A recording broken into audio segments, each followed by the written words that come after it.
Հարգելի հայրենակիցներ, արդեն մի քանի օր է բոլորիս գլուխը տանում են իշխանական եւ մերթ իշխանական քաղաքական ուժերը, գործիչները, լրատվամիջոցները, թե բա Հայաստանի շրջափակումը վերացված է, Ադրբեջանը այն վերացրել է իբր թե եւ մենք Ադրբեջանի տարածքով ստանում ենք ռուսական ցորեն եւ ղազախական ցորեն։ Նախ Հայաստանի շրջափակումը վերացված չէ, այն որ Հայաստանի Հանրապետությանը անհրաժեշտ ինչ որ X քանակությամբ ցորեն Ադրբեջանի տարածքով Ռուսաստանից եւ Ղազախստանից բերվում է Վրաստան եւ Հայաստան, դա դեռ չի նշանակում, որ շրջափակումը վերացված է։ Շրջափակումը կվերացվի այն ժամանակ, երբ որ բացվեն օրինակ Ղազախ-Իջևան երկաթուղին եւ ավտոմայրուղին, Երասխավան Սադարակ երկաթգիծը, Մեղրի տարածաշրջանով անցնող երկաթուղիները, որտեղ հայ սահմանապանները կկանգնեն եւ կվերահսկեն ադրբեջանցիներին եւ ադրբեջանական բեռները։ Այդ ժամանակ նոր կբացվի։ Իսկ այն ինչ որ հիմա տեղի է ունենում, ընդհանրապես աշխարհաքաղաքական տրանսպորտային վերաբաշխում է։ Թուրք-ադրբեջանական տանդեմը եւ նրանց թիկունքում կանգնած ուժերը ընդհանրապես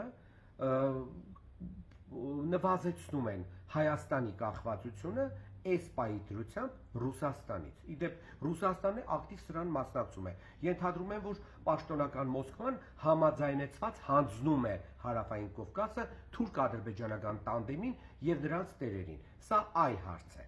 Հետագայում, հարգելի հայրենակիցներ, այս բոլոր գործընթացների արդյունքում նաեւ Վրաստանն է դուրս մղվելու որպես ուրեմն լոգիստիկ հանգույց դեպի Հայաստան բեռներ տեղափոխելու համար։ Հիմնականում բեռները պետք է տեղափոխվեն Ռուսաստանից կամ Ղազախստանից կամ Թուրքմենստանից Ադրբեջան եւ այնտեղից այսպես կոչված Զանգեզուրի միջանցքով կանցնեն նաեւ կգան դեպի Հայաստան։ Իհարկե դա կախված է Ադրբեջանի ցանկությունից։ Բայց ինչ ուրիշ հարց է հետաքրքրում։ Հարգելի հայրենակիցներ, դուք հեչ հարցրել եք ձեզ, թե օրինակ այսքան ուրեմն ոգեշնչության արդյունքը որ ինչով է պայմանավորված, ասենք բեռները տեղափոխվում էին Ռուսաստանից Վրաստան, Վրաստանով Հայաստան կամ Ղազախստանից Ռուսաստան, Ռուսաստանից